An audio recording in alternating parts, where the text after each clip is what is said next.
เข้าตายแดดบ่ฟังกรรมบ้านบ่ฟังกรรมเมือง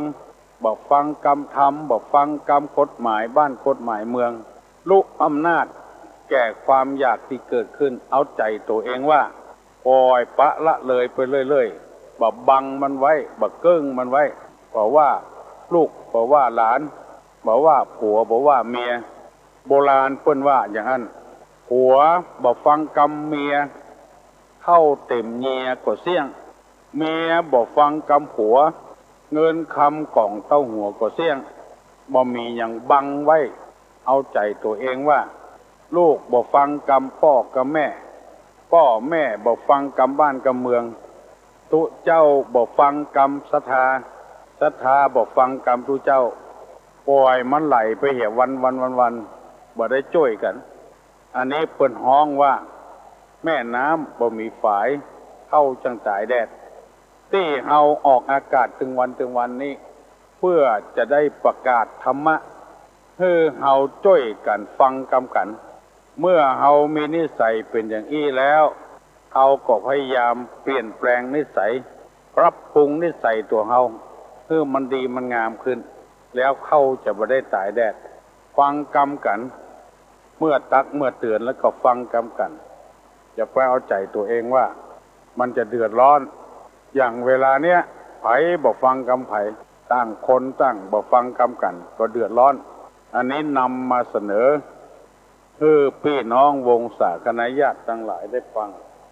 เพื่อนำไปพินิจพิจารณารถถีบก็มีห้ามรถเครื่องก็มีห้ามมีเบรกรถยนต์ก็มีเบรกถ้าบ่มีเบรกมันจะเลยต่ำเลยลงห้วยลงห้องคนเฮาก็ต้องเบรกกันพ้องเพื่อให้ชุมชนของเฮานี่เข้มแข็งขึ้นต่างคนต่างฟังกำกันฟังแล้วพิจารณามันถูกต้องตามนี้ก็นำไปประพฤติปฏิบัติชุมชนสังคมเฮาจะอยู่กันอย่างมีความสุขเพราะฟังกำกันทุกอย่างมีหัวหน้าโบราณเปิ้นว่าเฮือนหลังใดบ่มีแมวหนูจ้างล่าบ้านหลังใดบ่มีคนจ่าคนว่าจังชิบหายหรือมีแล้วบ่ฟังกำกันก็ชิบหายเดือดร้อนมีหลายคนเอาใจตัวเองว่าเพื่องฝ่ายมาก็เกิดเดือดร้อนเอาแล้วตุลุงจะได้นำเอาธรรมะในทางพระพุทธศาสนานำมาเสนอให้พี่น้องทั้งหลายฟังต่อไปแถมวันนี้ว่าด้วยลักษณะของคนพาลคนพาลาเนี่ยคนพาลปาลาบาปไปบอกว่าคนนั้นจะเป็นไผเป็นตู้เจ้าก็จ้างเป็นแก่บ้านเป็นแคว้นเป็นหัวหน้าคนจะมีลักษณะอย่างนี้เป็นคนพาลถ้ามีลักษณะอย่างนี้ก็คือหลีกเลี่ยงอย่าไปคบหาสมาคมแล้วถ้าตัวมีอย่างนี้ก็คือพยายามแก้ไขปรับปรุงตัวเก่าอย่าไปเป็นคนพาลลักษณะของคนพาลนี่หนึ่งปรารถนาความสรรเสริญที่บ่มีจริงสองปรารถนาความห้อมล้อมในหมู่เพื่อนชั่วสามปรารถนาความเป็นใหญ่ในที่อยู่สี่ปรารถนาบูชาในตระกูลของคนเหล่าอื่นห้าปรารถนาให้คนเข้าใจในกิจที่คนอื่นทำว่าเป็นของตัวหกปรารถนาให้คนอื่นอยู่ในอำนาจของตนผู้เดียวอันนี้ลักษณะของคนพาลหนึ่งปรารถนาความสรรเสริญที่บ่มีจริงไม่มีจริงสองปรารถนาความห้อมล้อมในหมู่คนชั่วสามปรารถนาความเป็นใหญ่ในสถานที่สี่ปรารถนาการปูจาในตระกูลของคนเราอื่นห้าปรารถนาให้คนเข้าใจคิดที่คนอื่นทำว่าเป็นของตัวหกปรารถนาให้ผู้อื่นอยู่ในอำนาจของตัวผู้เดียวหกข้อเนี่ยเป็นนิสัยของคนพาลลักษณะของคนพาลเพราะว่าจะเป็นภัยก็ตามด้วยเป็นหัวหน้าคนเป็นลูกน้องคนเป็นพ่อคนเป็นแม่คนเป็นแก่บ้านเป็นกำนันเป็นเจ้าอาวาสเจ้าคณะ เวลานี้จะได้อธิบายให้พี่น้องทั้งหลายได้แจ่มแจ้งเข้าใจข้อหนึ่งปรารถนาความสรรเสริญที่ไม่มีจริงใครให้เปิ้นสรรเสริญตัวเองในของที่บ่มีเปิ้นอวดตัวเองในทางที่บ่มีก็ชอบอันนี้คือคนพาลบัดใจของมันสักน้อยของคนอื่นปุ่นมันชอบว่าเป็นของมันอันนี้คือจำไว้เงินของเปิ้นบัดใจเงินตัวอยู่ในกระเป๋าให้เปิ้นบอกว่าอันเนี้ยเงินของมันให้นาสาโทของคนอื่นคนอื่นจี้ว่าเป็นของมันชอบรถยืมของเปิ้นมาเอามาขี่แล้วมีคนอื่นบอกว่ารถของมันชอบอันเนี้ยของที่บ่มีความจริงแล้วมันชอบใจแม่นบ่แม่นหัวเก่งบ่เก่งหมูเนี่ยว่ามันเก่งอันนี้ลักษณะของคนพาลปรารถนาความสรรเสริญที่ไม่มีจริงโจทย์เอาไว้เนอะจำเอาไว้ของใดที่มันบ่ใช่ของเฮาบ่ใช่ของจริงแล้วว่าเป็นของเฮาแล้วก็ชอบเพื่อเพิ่นอวดอันนี้คือลักษณะของคนพาลทุเจ้าอยู่วัดอยู่ว่าเพิ่นแปลงไว้แล้วเพิ่นสร้างไว้แล้วคนใดคนหนึ่งมาบอกว่าโอ้อันนี้ของหลวงพ่อองค์นี้เนี่ยสร้างชอบใจอันเนี้ยคือรู้สึกว่าตัวเองกำลังเป็นคนพาลของคนพาลสองปรารถนาความห้อมล้อมของคนชั่วคือคนบดีบดักมาเป็นบริวารของตัวห้อมล้อมคนชั่วคนดีๆบักกล้าบักเข้าใกล้บักคบหาสมาคมไปคบคนชั่วพุ่นเพื่อจะเป็นเกราะป้องกันตัวเองที่จะนำความเจริญรุ่งเรืองในทางที่บดีมาสู่ตัวไปเอาคนที่อู้เก่งๆอย่างเก่งๆเอามาเป็นบริวารของตัวแล้วเอาไปว่าหรือเพื่อนด่าเพื่อนหมู่นี้เป็นต้นอันนี้ฮ้องว่าคนพาลเพราะหาเรื่องอันนี้เป็นข้อสองปรารถนาความห้อมล้อมในหมู่คนชั่วแต่อธิบายเป็นข้อคนใดนิยมคนบดีบดักนี่ก็พยายามหลีกเลี่ยงเนอะเอาจะได้บัดใจชื่อว่าเป็นคนพาลข้อสามปรารถนาความเป็นใหญ่ในที่อยู่คืออยู่ที่ไหนใครเป็นใหญ่เป็นโตที่หั่นทั้งที่คนลวกเหลือเฮาก็มีคนหู้เหลือเฮาก็มีคนโรยเหลือเฮาก็มีคนฉลาดเหลือเฮาก็มีเพิ่นบ่ดิ้นรนหยังแต่ตัวใครเป็นใหญ่เป็นโตในสถานที่หั่นอยู่ในวัดเจ้าวาดก็มีแล้วให้เป็นอาเจ้าวาดคุยตู้หลวงตัวเก่าเพราะว่าตู้หลวงบ่มีความรู้อย่างใดแทนที่จะช่วยกันเรือกันไปคุยเพิ่นออกคุยเพิ่นหนีให้มีความเป็นใหญ่ในวัดในวาแกมีอยู่แล้วคุยเพิ่นตัวจะเป็นแก้แตนแคว้นมีอยู่แล้วคุยเพิ่นให้เป็นแคว้นแตนนายกมีอยู่แล้วคุยเพิ่นให้เป็นนายกแทนอันเนี้ยบ่ใช่คนดีคือคนพาลทั้งนั้นหัวหน้ามีอยู่แล้วคุยเพิ่นให้เป็นหัวหน้าผัวมีอยู่แล้วคุยผัวให้ได้ผัวใหม่เมียมีอยู่แล้วคุยเมียให้ได้เมียใหม่ให้เป็นใหญ่เป็นโตคนใดให้เป็นใหญ่เป็นโตแว่นอันนั้นน่ะคือจำไว้ละคือคนพาลลองเข้าไปหาละติดละยุ่งละจะเป็นตู้เจ้าพนายผู้ใจไม่ยิงคนใดก็ตามมันมีในหนังสือนะตู้ลุงได้อ่านปะเขาใส่เฮียนปะเขาใส่แล้วเอามาเสนอให้พี่น้องทั้งหลายได้ฟังคือได้พยายามหลีกเลี่ยงในสิ่งเหล่านี้จะพอให้เป็นใหญ่เป็นโตมันถึงเวลามันแล้วอยู่ที่ไหนไผ่ก็ตึงจกออกมาจนได้จนเป็นขณะสลึมสลืออยู่เพิ่งก็เอามาเป็นจนได้บักใครแค่วิ่งให้เต้นเนี่ยสักอย่างอันนี้คือคนพาล100%เลยข้อที่ข้อที่สี่ปรารถนาการบูชาในตระกูลของคนเหล่าอื่นหมายความว่าหมู่เดียวกันเนี้ยบักบูชาบักเคารพนับถือไปเคารพนับถือคนอื่นเหล่าอื่นตระกูลอื่นพี่น้องเดียวกันนี้บักเคารพนับถือกันพ่อของตัวแม่ของตัวบักเคารพนับถือกันไปเคารพนับถือพี่น้องคนอื่นพ่อแม่ของคนอื่นบ้านของเฮาเกิดนี่เป็นนี่พี่น้องมีนี่บ่ปรารถนาไปสรรเสริญบ้านอื่นบ้านไกลอันนี้ก็คือคนพาล100%เหมือนกันโอ้ไปหารบ้านเปิ้นอย่างอันอย่างนี้บ้านเฮานี่บ่ได้ความหมู่เนี้ยอันเนี้ยคือคนพาล จำไว้เด้อเพิ่นแห่ขวดตานกันม่วนสันงานสันเล่าบ้านเฮานี่ไปได้ความวันนี้คือคนพานก็เอาหมู่บ้านเฮานี่ก็ปลุกระดมเหมือนกันคือมันเหมือนเพื่อนเหมือนต้านไปดูแคว้นในตระกูลของตัวเองเพื่อเพื่อนฝูงของตัวเองพี่น้องของตัวเองแล้วไปสรรเสริญพี่น้องของคนอื่นตระกูลคนอื่นอันนี้เรียกว่าปรารถนาการบูชาในตระกูลของคนเราอื่นการบูชาของคนเราอื่นวัดเฮาก็มีบ่เข้าไปเข้าวัดอื่นตู้เจ้าวัดเฮามีบ่ไหว้ไปไหว้พระเจ้าอื่นศาสนาของเฮามีอยู่แล้วจัดดีแล้วบ่เอาไปเอาศาสนาอื่นจำไว้ว่าคนชนิดเนี้ยเป็นคนพาล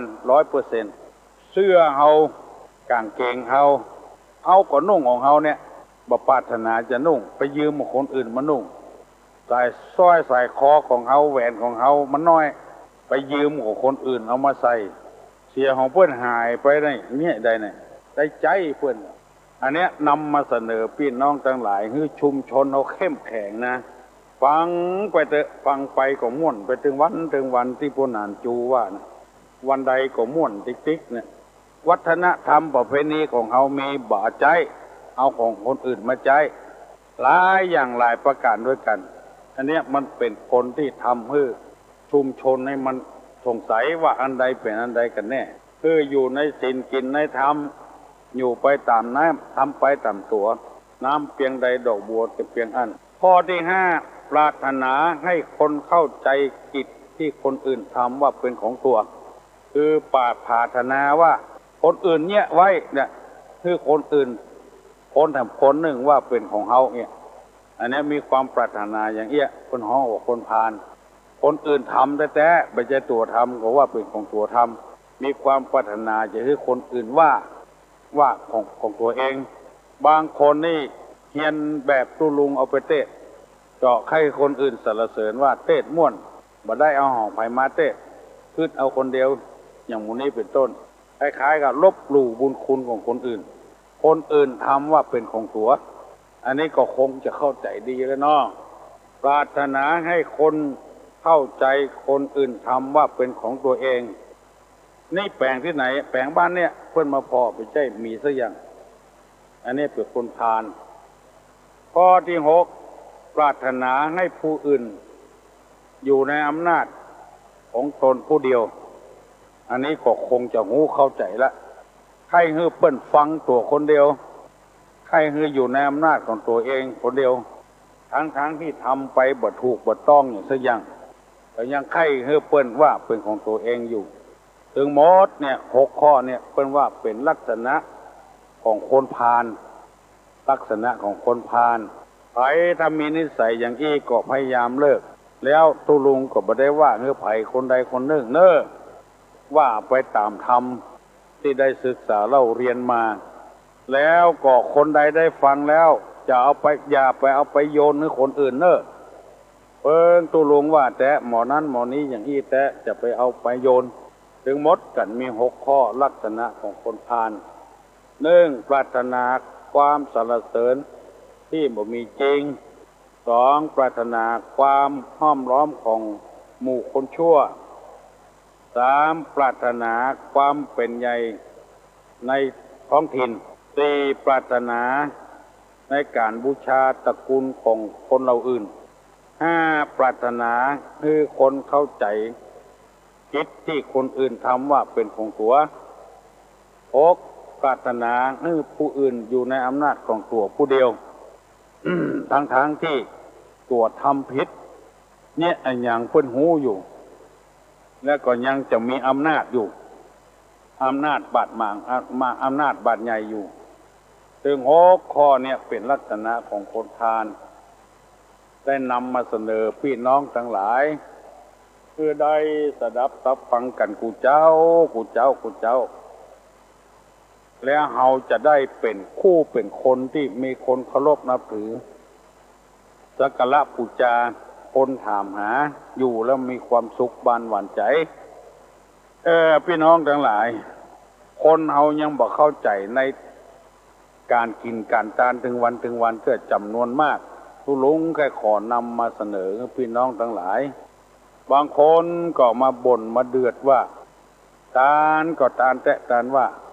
อันนั้นก็เอาอันนี้ก็เอาไปไว้เถียที่ไหนที่เบาเกิดป่วยขึ้นมาบุญนั้นยังมารักษาพ้องทำมือน้อยอกหมองใจเนี่ยคนบ่ให้กินแค่ตาลการเข้าใจอย่างนี้มันเป็นการเข้าใจที่ยังบ่ถูกต้องเถอะฮัลโหลนมัสการเจ้าทุกขอบอกแถมคำเจ้าจุดแบบนั้นเจ้าอันกะนะเจ้าได้กี่ข้อละได้ข้อ1 2 3ยังไม่ได้เจ้าดินะเจ้านับรวมเติมเป็นอย่างเนอะจดเนอะปรารถนาความสรรเสริญที่ไม่มีจริงปรารถนาความสรรเสริญที่ไม่มีจริงปรารถนานะมาถ้าเขียนก็ได้มันมีเหมือนกันหมดถึง6 ข้อ2ปรารถนาความห้อมล้อมในหมู่คนชั่วคนชั่วนะห้อมล้อมเป็นบริวารของตัวเองความห้อมล้อมในหมู่คนชั่วความห้อมล้อมในหมู่คนชั่ว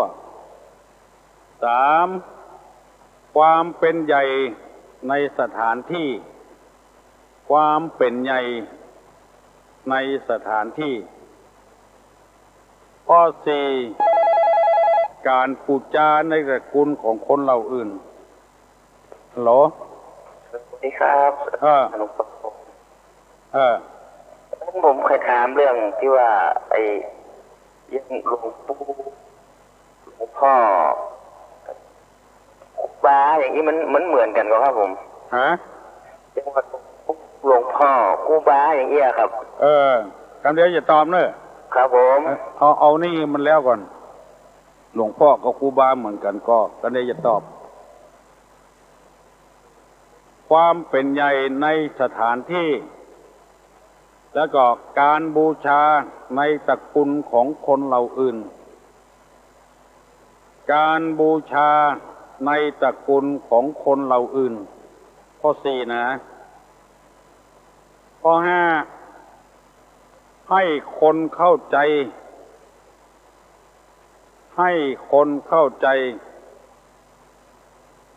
กิจที่คนอื่นทำว่าเป็นของตัวให้คนเข้าใจกิจที่คนอื่นทำว่าเป็นของตัวข้อ6ให้ผู้อื่นอยู่ในอำนาจของตนผู้เดียวให้ผู้อื่นอยู่ในอำนาจของตนผู้เดียวหมดแล้วเนอะ6 ข้อนะ1ปรารถนาความสรรเสริญที่บ่มีจริง2ความห้อมล้อมในหมู่คนชั่ว3ความเป็นใหญ่ในที่อยู่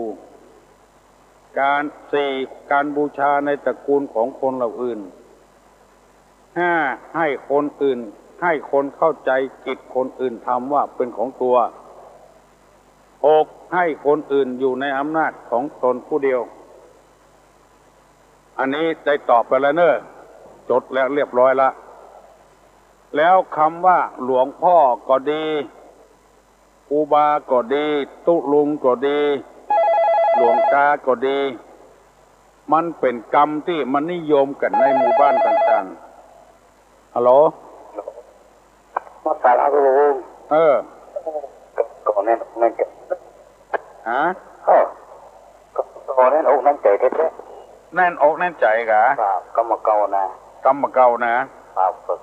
อานี่น้ำบ่มีไฟเขาจังตายได้นะครับคนบอกฟังกรรมกันเนาะมันจึงมีกระดูก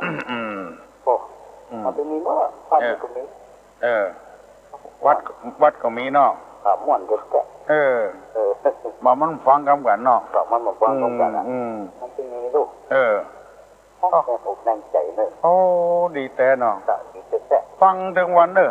ฟังถึงวันฟังถึงวันฟังถึงหม่อมวันกว่ามันเป็นกรรมใหม่ๆแปลกๆกรรมเก่าละแล้วต้องลุงโค่นมาอ่านให้ฟัง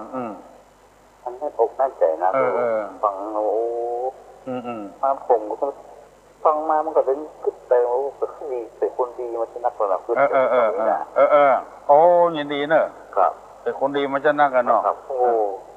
มันขึ้นถึงทุลุงนะอย่างขึ้นถึงกลางทุลุงมาโอ้มันก็ขึ้นยั่งไปหมดเลยโอ้ดีครับยินดีเนอะครับที่ไหนหากลางครับกลางบ้านมอน่ะครับ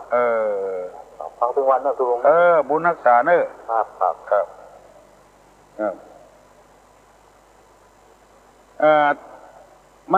มันเป็นกรรมที่เขาชอบอู้นะ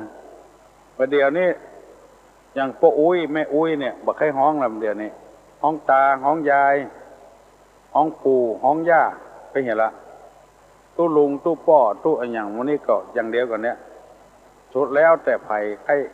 เขาเปิ้งใจว่าจะได้ก็ห้องเถอะเป็นอย่างตู้ลุงเนี่ยเปิ้งใจห้องก็ห้องเถอะฮัลโหลร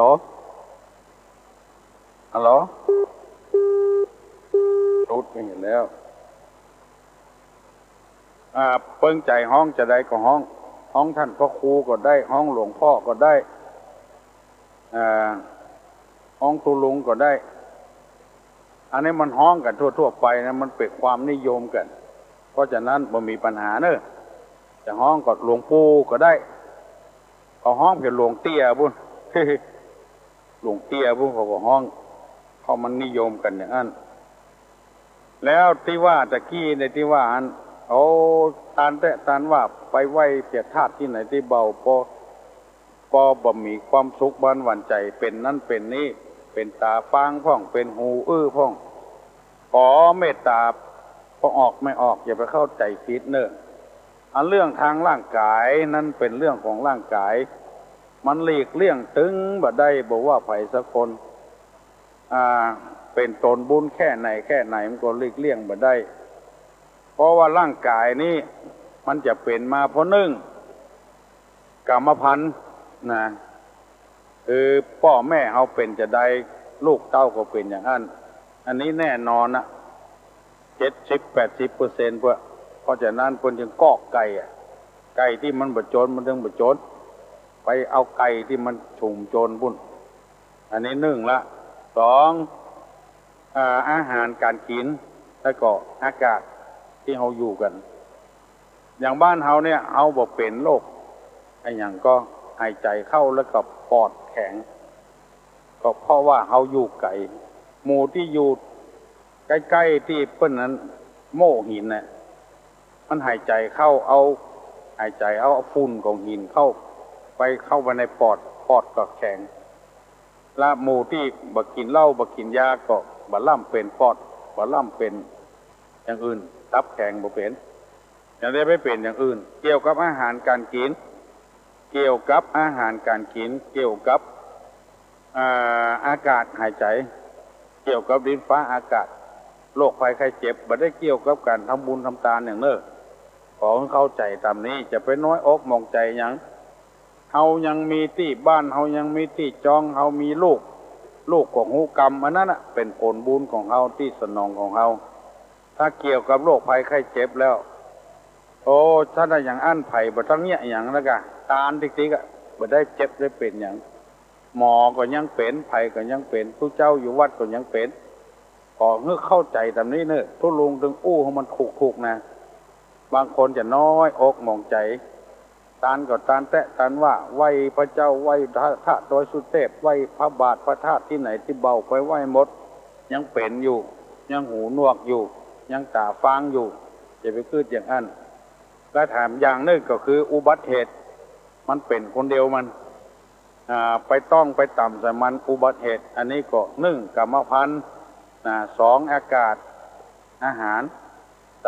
3อุบัติเหตุที่เกิดในโรคภัยไข้เจ็บแล้วก็แถมประการ1ก็เกี่ยวกับเขาใจมันนักลงไปใจตับนักใจไตนักเนี่ยเพื่อเป็นโรคไตเนี่ยเอากั้นขี้กั้นเยี่ยวบ่ขี้บ่เยี่ยวก็เกิดโรคภัยไข้เจ็บขอพี่น้องทั้งหลายที่ฟังตุลุงวันนี้นะอย่าไปเอามาเปาะกันเนอะมันอยู่คนที่คนต่างร่างกายก็เพราะร่างกาย มันสมองก็เพราะมันสมองจิตใจก็เพราะจิตใจจะไปเอามารวมกันถ้ารวมกันแล้วไผบ่ใครกินใครตานไผบ่ใครปฏิบัติธรรมทำอย่างหนึ่งก็ความติบดีของเฮาที่เฮาทำมาเฮาบ่ได้เกิดเฮาได้เงี้ยไอ้อย่างพ้องบางทีกรรมหมู่นั้นจะมาสนองเฮาก็ได้อันเนี้ยคือมาตันในชาตินี้อย่างคือมันแล้วกันไปชาติหน้าก็บ่ต้องไปซ้ายไปแตนกันแล้วฟังดีๆเนอะแล้วเฮาจะได้ความรู้นี้ยินดีเนอะกับพี่น้องทั้งหลายเพราะว่ามีหลายคนโทรศัพท์พ้องอู้กับตุลุงพ้องมันอู้ผิดอู้พลาดไปเห็นแล้วมาบ่ถูกต้องจะไปจมไปเดือดบางทีเฮาได้ทำความดีน้อยเดียวความบ่ดีเฮาทำนักเหลือนั้นก่อนอย่างนี้เป็นต้นเอาจึงมาบ่นมาเดือดขอเจริญพรเนอะนมัสการคุณลุงเจ้าเป็นวัดยังก็หายดีเป็นบ้านเนาะคือปันหอนปันหายเนอะเจ้าวันนี้น้องพบน้องแอมน้องบรรเย็นน้องพี่สมัยจับจริงเนาะมันประกันมาฟังตู้ลุงอธิบายปัญหาตู้ลุงนี่หนักแน่นตั้งไว้ทุลุทุลวงเลยปัญหาตู้ลุงนี่หนักแน่นเลยปัญหาของเจ้าเขาบอกแถมหายเครียดเลยไงตู้ลุงหัวแหวนอย่างนอตู้ลุงหัวแหวนอย่างนอถ้าทำปัญหาน้องเขาบักเครียดบักโคตรเนี่ยก็ยังของตู้ลุงนี่เปิ้นฟังหลายรอบปงตกแล้วเรียนนี่คนที่เปิ้นทำบุญที่เปิ้นกองหาบุญนี่เข้าใจผิดเนาะน่ากะน่ากะข้าแนะนำเปิ้นปฏิบัติธรรมวันลำเปิงจะหูถึงจ้ะน่ากะเปิ้นว่าเราเป็นผู้มีกรรมเป็นของตนเป็นผู้รับผลของกรรมเป็นผู้มีกรรมเป็นกำเนิดเป็นผู้มีกรรมเป็นเผ่าพันธุ์เป็นผู้มีกรรมเป็นที่พึ่งอาศัยเราจะกระทำกรรมอันใดไว้เป็นผู้บุญหรือแบบเป็นบุญหรือแบบเราจะเป็นผู้รับผลของกรรมนั้นๆเราทั้งหลายพึงพิจารณาอย่างนี้ทุกวันดังนี้อย่างเป็นแบบภาวนาวิราชนั่นแหละลึกถึงว่านี่มีเที่ยวต่างประเทศคุณนักบอลต่างประเทศเพิ่นกับแม่เพิ่นมานำพุทธศาสนาเฮานี่มันลึกซึ้งเพิ่นดังเพิ่นนับถือของเฮาคนที่บ่เข้าใจบ่ได้เจ้าเพิ่นเจ็บขาเพิ่นเล่นบอลเพิ่นมาปฏิบัติธรรมเพิ่นหายเพิ่นปีละทีนี้ก็ออกล้อภาวนาลิรอดนั่นน่ะเพื่ออธิบายเก่งลึกซึ้งขนาดตู้ลุงที่เจ้าได้ปฏิบัตินี่แน่แต่ละข้อแต่ละสอดนี่พะโธแค่คนบ่เข้าใจมันถึงบ่เข้าใจนะเจ้านี่เร่งลึกเร่งเข้าใจจ้ะไม่ใช่อู้อวดก่อนนะเจ้าบ่อวดมันมีแต่นี่เอาความจริงมาอู้หรอกตู้ลุงก็ฮู้ละเรื่องนี้กรรมเป็นเผ่าพันธุ์กรรมเป็นพยาธิกรรมเป็นการกระทำของเฮาทำมันใดไว้บางทีเฮาทำดีสัก10 วันบ่ได้น่ะความบ่ดีเฮาทำไปปีเฮาบ่ได้คือเพิ่นว่าทำบุญนี่สิไปกองแห่บุญเพิ่นว่ากองถึงเวลามันตึกจะหูเองจะหูเราจะเข้าใจละถึงอย่างด้านนี้ไงเพิ่นคนตู้เพิ่นของเนาะทีนี้เพิ่นปฏิบัติธรรมเพิ่นไป7 วันเพิ่นติดแน่3 วันนี่เพิ่นก็ไปถึงเวลาเพิ่นจ่ายก็ท่องเพิ่นไปดีแต่คนมีเงินแม่นเนาะที่แจ้คนหอมตู้เจ้าที่ดังๆนะคนมีเงินยังบ่ได้คนตู้ที่เพิ่นไปทำบุญนี่ไงตู้เจ้าดังๆนะเพิ่นมาเตะเงิน3จ้ะไปดีแท้แน่จ้ะมันเนี้ยถึงเวลาเนี้ยมันจะหันคนเดียวมันเนาะถึงหันคนเดียวที่เรื่องแบบบุญที่แบบได้นี่ไงมันเป็นอดีตแต่แจกต่างก่อนเนาะก็น่าจะใจแจกนี้เนาะน่าจะเป็นกรรมเป็นเจ้าประเดี๋ยวนี้จะต้องแรงไปอย่างนั้นทุกเจ้าอธิบายนะมีปิดที่เมี่ยงนั่นแหละประมาณโผล่มันก็มีที่เก่าป้อยเจ้าเข้าใจเอาจากทุกเจ้านะจ๊ะแล้วก่อนเจ้าจะโหแก่มาโหปฏิบัติธรรมโดยคนเฒ่าคนแก่เปิ้นอายุ78ที่ไปวันนั้นน่ะทุกเจ้าไปเจอเปิ้นที่มาเปิ้นวัดทุกเจ้าเนี่ยจะโดยคนไปเปิ้น78เจ้าให้18กันน่ะก็หาได้ไป2 ปีนี่ได้จ้ะดีละจ้าทำไปเรื่อยๆฝนไปเรื่อยๆเนอะ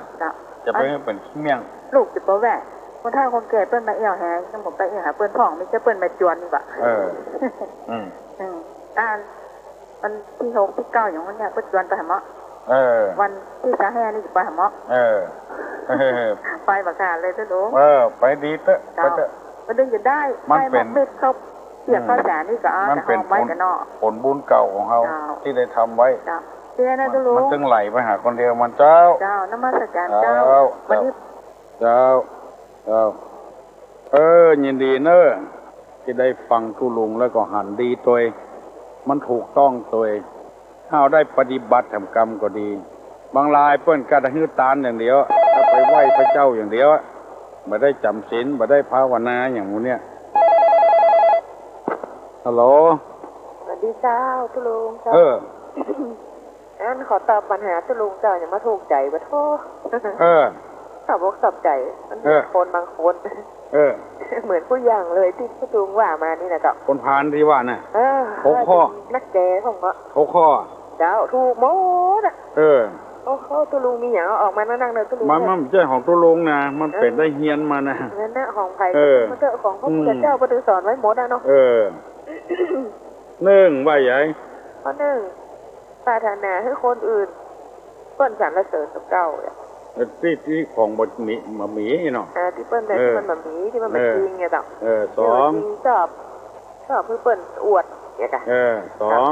งปรารถนาให้คนห้อมล้อมในหมู่คนชั่วสามความเป็นใหญ่เป็นโตที่ตัวเองมันมีเนี่ยอยากจะเป็นใหญ่เป็นโตอยู่คนเดียวแล้วก็สี่นี่การบูชาตระกูลของคนอื่นนะจ๊ะมันถึงเม่นหมดแล้วเนาะปรารถนาปรารถนาให้คนอื่นเป็นของเป็นเอาของคนอื่นเป็นของตัวเองแม่นไปยืมเปิ้นมากันอย่างมานี่ว่าเป็นของตัวเองนี่ชอบมันถึงเขาเม่นหมดเลยนะเพราะปรารถนาให้คนอื่นอยู่ในอำนาจของตัวเองทั้งที่ตัวไม่ใช่เป็นใหญ่เป็นโตอย่างจะมีอำนาจอยู่คนเดียวโอ้มันถึงเม่นหลวงฟังและยิ่งม่วนปฏิกิริยาจำไปเนอะโอ้เจ้าจะโจทย์ไว้ติดปากกระตือนเลยแหละเอาไว้เพื่อไปสอนละอ่อนคนอื่นเนาะไว้คนนั้นคนนี้เปิดหามาจะได้อู้ไปสอนไปเคยแข่ไปอากาศของพระพุทธศาสนารู้เนาะของศาสนาเฮาเนี่ยนะกรรมดีตึงมวลเป็นกรรมหายแหล่งฟังแหล่งหูปฏิกิริยาถ้าใครเอาไว้ได้จำได้เอาไว้ได้ปฏิบัติได้ก็เป็นดีกับคนนั้นเนาะดีตัวไผ่ตัวมันนะเนี่ยมันเป็นของคนเลวคนพาลต้องคนอื่นคนเลวคนพาลนี่มันแบบฟังไผ่นะตุลุงเนาะฟังไผ่มันตึงมาเอาแต่นะจอดกระบะเอากรรมว่าก็ตึงมาได้มันพาลไปอย่างหมดอ่ะบอกหูตัวว่าเป็นคนพาลตัวแล้วก็บอกหูตัวจอดก็มาเอาเตือนก็ตึงมาได้ว่าปากนักหน่อยนะบอกหูจะว่าได้ก็ปล่อยกรรมตามเวรนั่นเนาะตุลุงเนาะกรรมไผ่ก็กรรมมันนะกรรมไผ่กรรมมันเจ้าถึงจะเป็นญาติโกโหติกาลูกต้าละเลนก็สุดแล้วแต่เตยนะแม่น่ะเราต้องปลูกอ่ะเนาะมันตัวไผ่ตัวมันของยี่ตัวไผ่ตัวมันคือไผ่ไปได้ละเกิดมาอย่างใดมันก็จังนั้นความดีความชั่วนี่ของไผ่ของมันถ้ามันเป็นคนใกล้ชิดเขาก็ถือว่าเขามีกรรมร่วมเขาเจ้าก็คือจะบอกโอ้ตุลุงนี่นะจะตุลุงสอบกันนะถ้าตุลุงบ่จมจะตึงไปทำงานมันอย่างกับผมม่วงลำไยเนี่ยกะต้นเดียวกันแก่นหนึ่งไปอยู่ในวังบุญก็คนเขาเกิดพ่อเดียวแม่เดียวเหมือนอย่างนั้นแก่นหนึ่งไปเอาเข้าในวังบุญเอาให้บรมสานุวงศ์ได้สวยพ่อไหนแม่ไหนนะลูกมันถึงเป็นคนนะก็รู้แก่นหนึ่งเหี้ยโคโลอยู่มันถึงเป็นแมงเหี้ยตัวนึงมีกะการเพื่อนว่าหายมีดีมันพาโคตรลูกนั่นเนาะลูก3ลูก4ก็มันถึงเสียคนนึงอ่ะเสียคนจะบอกว่าอย่างไรเนาะดีที่สุดกว่าคนเจ้าดีที่สุดกว่าคนง่ายที่สุดก็มีคนอย่างนั้นเจ้ามันอย่างทุกที่ตุลุงว่านะเจ้ามะม่วงแก่นหนึ่งไปอยู่ในวังคุณแก่นหนึ่งเหี้ยเกาโคโลก้อนเดียวนั้นน่ะต้นเดียวกันนะนั่นน่ะต้นเดียวกันนะมันเป็นอย่างเงี้ยถูกเตะถูกว่าเนาะมันถูกที่มันถูกไก่เจ้าที่แบบบางคนนะแต่เขาก็บอกว่าเปิ้ลเนาะบ้านะแล้วแต่เปิ้ลมันเป็นกรรมเขากรรมของเขาเจ้าอันที่ก่อนนะเจ้าทุกคนบุญรักษาเนอะเจ้าหมดอกหมดใจแท้ไอ้ก็หันดีตัวตู้ลุงปตกปเสียงฮัลโหลครับสวัสดีครับตู้ลุงตู้ลุงวันเกิดตู้ลุงวันที่13อ่ะเมษาเนาะเมษานะครับผมมาซื้อจะตาเนอะครับผมมาเด้อบัดห้าเอาอย่างมา ตะวางอยู่ไปแอวครับวันที่13นะจะรู้ไงดีแล้วเลยเนาะเองใจเนาะโอ้บัดยังมาหายเรื่องครับผมได้พาทำไมเดนี่ประกาศไปแล้วครับคุณฮะครับวันที่23แล้วครับลองก่อเข้าเนาะครับผมวันนี้วันที่23แล้วเนาะครับผมเพื่อประกาศโดยว่าลองก่อเข้าเพื่อนมีป่วยหลงบ้านไก่ก็ขอไปแอวป่วยหลงเนอะว่าลองก่อเข้าอำเภอสันกะแปงโมนนะมีอีเกลำวงหมีมวยหมีทั้งนอกทั้งป้างเพื่อนบอกใครคือมีเพราะมันเป็นอบายมุกมีอีเกมีดนตรีมีหนังมูนี้ได้ใครจะอู้ตัวตู้ลุงแถมอู้มาเนอยินดีตอนรับกูสายมาว่าละเอกละอ่อนบอกว่าคนเฒ่าคนแก่บอกว่าไปที่ไหนก็ตามเถอะตู้ลุงจะพยายามเป็นคนดีเป็นผู้เจ้าดีให้พี่น้องทั้งหลายได้เพิ่งพระอาศัยละอ่อนเนอตอบทุกอุ้ยเนอข้างนอกสุกใสข้างในเป็นแมลงอย่างข้างนอกสุกใสข้างในเป็นแมลงอย่างแมลงไม่ใช่แมลงข้างนอกสุกใสข้างในเป็นแมลงอย่างฮัลโหลราชการเจ้าเดือดแจ้ก็ตุลุงเลยเจ้าจะไปยุดเลยถึงวันหายหม่อนใจก็มันย้อนไปที่ไหนเที่ยวไปเดินไปไหนอันแกชั่วโมงเดียวก็ได้เนาะฮะกระมดอ่ะครั้งเดียวกันจะกินก็ต้องกินอย่างก็ต้องอย่างตุลุงเจอมาได้ไม่อันอ่ะแต่ที่ลุงอยู่นอนเมินเนอะอยู่เหมือนกันแน่นอกแน่นใจคือกำลังนี่นะพี่วันจะไปโฆษณาไปเลยว่าคือฟังค่ะนี่เลยแล้วนั่นนะคนหูมาแล้วเลยคือกำลังใจทุลุงคนหูมาจะนักละคนหูมาจะนักละหูธรรมะธรรมโมนะธรรมะธรรมโมบางคนเขาไปไปเรื่องว่าเขาไปอยู่บ้านเหลือว่าไปหากระเทาะเสียเนี่ยเรื่องนั้นนี่มันมีคนแจ้งเนาะก็เรื่องเป็นพญาเหมือนกันนะว่าพระเจ้านะขอมึงบึกกับเป็นนั่นบึกมึงกับเป็นนี่ก็ก็ดูหน่อยก็รู้สึกกันจัดเลี้ยวอะไรน่ะจัดเลี้ยวผู้จัดได้เขาก็บอกว่าจัดเลี้ยวแล้วนะจัดนี้เขาทำอย่างมันบัดถูกนะเข้าใจบัดถูกนะก็ปลดจกสตางค์ออกมากะใบ100ก็มีใบ500ก็มีเอาใบซาวเขาจอมทำความดีน้อยเดียวเนาะแต่ประเทศเขาว่าม่วนเขาอยากทำความดีน้อยเดียวแล้วก็จะเอาผลดีขึ้นมานี่เนาะพระเจ้าทำความบดีนักอย่างก็เล่นไปเหลืออันนั้นบึกอันนั้นมาไว้อันนี้มาไว้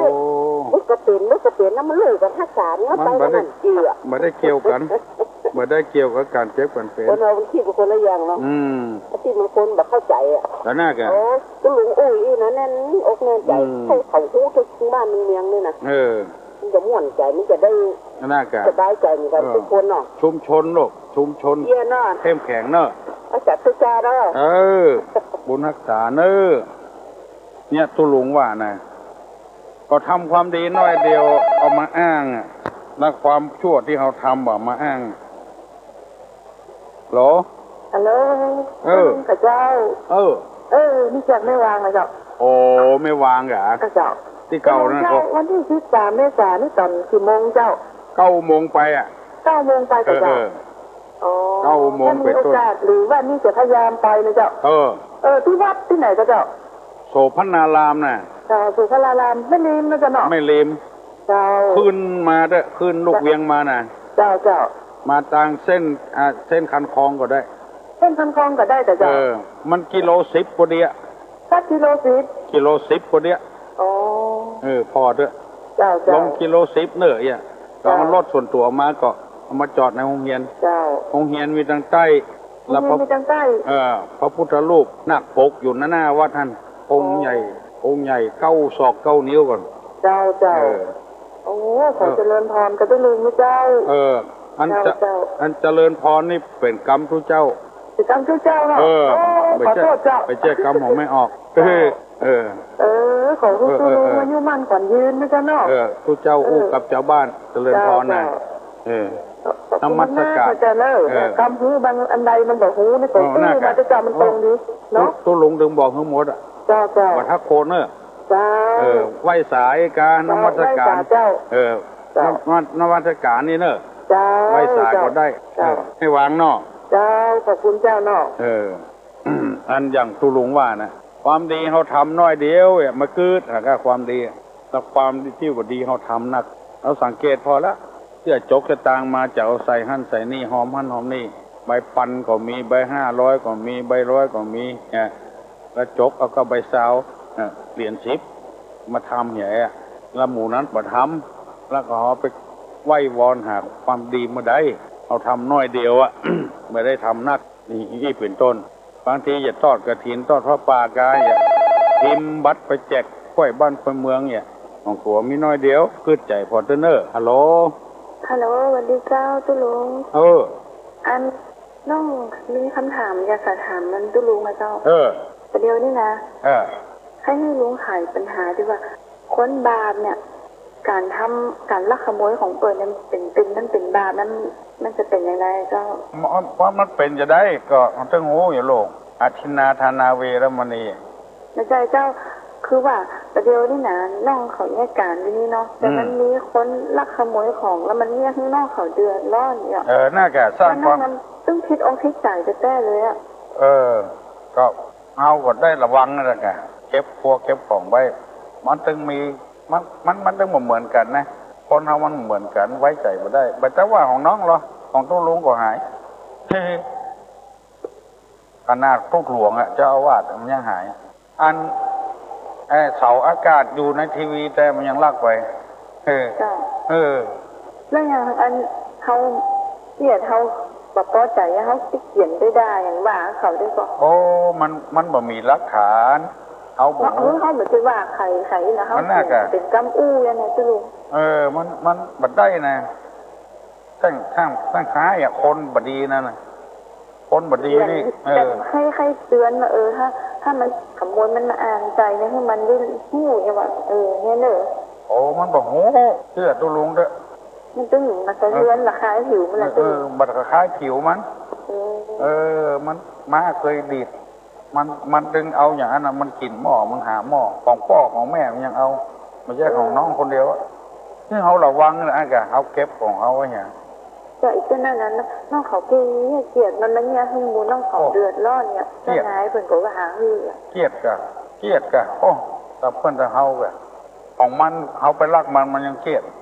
อันนี้มันตึงให้เขาระวังด้วยน้องเอาบัตรถ้าไปอย่างกับมันวายกับมันว่าจะได้มันก็จ้างเดี๋ยวมันต้องเอาหมดนี่เขาคิดในใจเนี่ยแล้วน้ำมาอ่านตอนหนังสือกันมา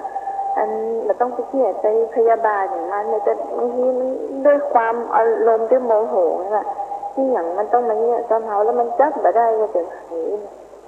คนเดียวเดือดร้อนหรือว่านี่คนเป็นหมู่เดือดร้อนเนี่ยวันเขา1เขาเสียของไปแล้ว2เขาเกลียดด้วยแถมโคตรด้วยแถมเสีย1เสีย2มีอย่างเดียวเนี่ยอย่างที่ตุลุงว่าเนี่ยพยายามระวังเก็บไว้อย่างดีๆว่าทั้งที่มันง่วนหันให้ระวังช่วยกันระวังเถอะว่าถ้าไปด่ามันนะเอาไปว่าอย่างที่มันเอาก็มีหลักฐานจะซ้ำจะไปไงแต่ถ้ามีหลักฐานตู้แล้วกับคนที่มันทำนี่นะมันจะตุ๊กมันหกแน่นอนมันบัดถึงเวลาด้วยถ้ามันไปเอาของใหญ่ๆก่อนเพิ่นจับได้ก่อนมันจะตกมโนหกดิบคนเดียวมันจะถูกคอกถูกขังคนเดียวมันกินก็กินบะล้ำมาเอาไปใจก็ใจเหมือนมันได้ของหม้อนี่นะกันเดียวก็หมดละถือว่าเขาถือว่าแต่ก่อนจัดก่อนเขาถ้าอยากลักของมันอีกก็อย่างกับก้อนเขาไปแจ้งมันได้ก็ตุ้น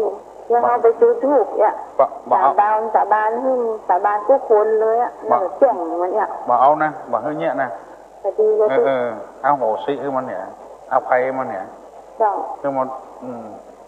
ไหวยกมือไหวด้วยก้นมันตอนใดดีแล้วน่ะเอาอย่าได้สบายใจแต่ถ้าไปแจ้งไปทราบไปอย่างที่ยังถ้ามันบัดใจมันเนี่ยมันจะเข้าตัวเขานะ เอาบอกว่าเป็นตัวมันบอกว่าแน่นอนน่ะบ่ได้หันบ่ได้ยินน่ะคนอื่นว่าก็ทำให้เพื่อมันจังกันมันก็จะใส่โทษคนอื่นมาทั้งเนี้ยอย่างเนอะเจ้าขอบคุณนะเจ้าตุลุงเจ้าเดี๋ยวนี้7 โมงแล้วเนอะกูไปโอมาม่วนไปขอเงือพี่น้องศรัทธานาบุญทั้งหลายลูกหลานทั้งหลายน้องนุ่งสูงซองทั้งหลายฟังไปถึงวันเนอะให้กำลังตกกำลังใจจากก็ออกไม่ออกก็จะพยายามมาถึงวันกูเจ้าวัน1 ชั่วโมงนึงถ้าใครเงือดีแต่ก็พยายามตั้งใจฟังชั่วโมงเดียวบ่ได้และเราจะได้ความรู้ความฉลาดได้ปรับปรุงแก้ไขตัวเก่าเราเงือดีนักขึ้นก็อยู่ดีมีสุขอายุมันขวัญเงินหิมาก็ขึ้นมีโชคมีลาภผู้คนยกมือไหว้ตุลงจะปอนสัพปีติโยวิวัจจันตุสัพพะโลโกวินัสสตุมาเตภวะตวนตรายโยสุขีติคายุโกภวะอภิวาทนาสีริสนิจังวุธาปจายโนจัตตาโลธัมมาวัฏันติอายุวันโนสุขังพลัง